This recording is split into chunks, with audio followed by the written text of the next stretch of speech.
Okay, after that pumpkin brew, you can see the kettle's pretty dirty. And this time we're going to clean it again. We're going to use some oxiclean this time. You see how it works? You see the stains on the kettle? I'm sure it's picking it up. The camera's picking it up in the light, I'm not sure.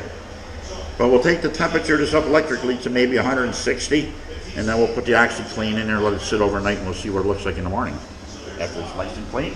And then we will we'll passivate it again with the star sand mixture of heavy star sand.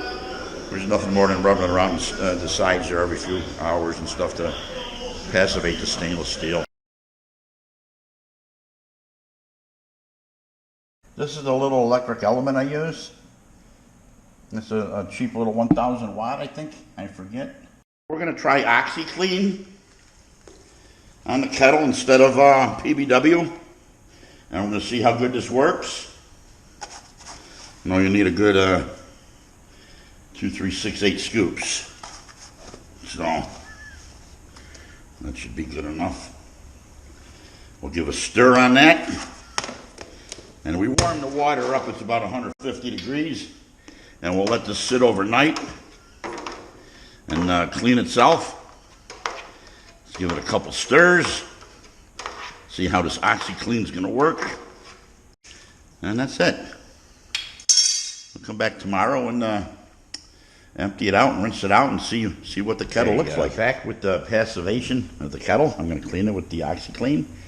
We let it sit overnight at a warm temperature. We're going to wipe it out. We'll get our acid bath going shortly. Show you what it looks like. Cleaning the kettle. It's clean. I use the OxyClean on it. She came out real clean. Now I got sanitizer in there. I'm going to mix it really strong here.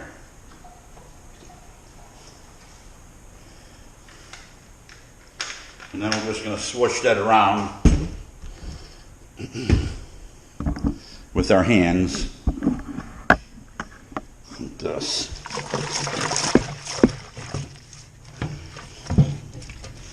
There we go.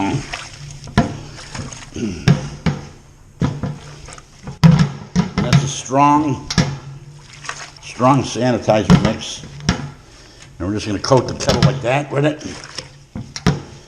And every couple hours I'll come out and swish a little around like this. It's just a strong mixture of star sand is what it is. I can feel it burning my hands a little. So that's the pacification in a kettle for the second year in a row. I should probably have gloves on. She is a little strong, but it's supposed to be. Let's thin it out with a little more plank.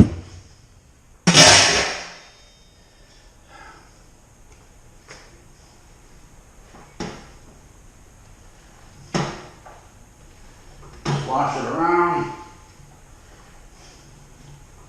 The trick of it is when you're done, after soaking it like this for around a half hour or so, slosh it in around, dump it out, you let it air dry. Absolutely, you let it air dry. And there you have it. Most of the beer stone is off. Hardly any stains. That's the acid still sitting on their sides. I'll let that dry. Air dry, we come out and rinse it out real good, fill it up, rinse it out before we brew, and she's good to go again, nice and clean. Well, that's the kettle after she's been passivated. Still needs to be rinsed out with water before the next brew, but all the beer stone is basically off it. I think the mark I'm seeing on the bottom is like a heat ring from heat, but she's nice and clean. Of course, it needs another rinse out, like I say, just before a brew day. But she's passivated, and she's on a clean. I do that once a year.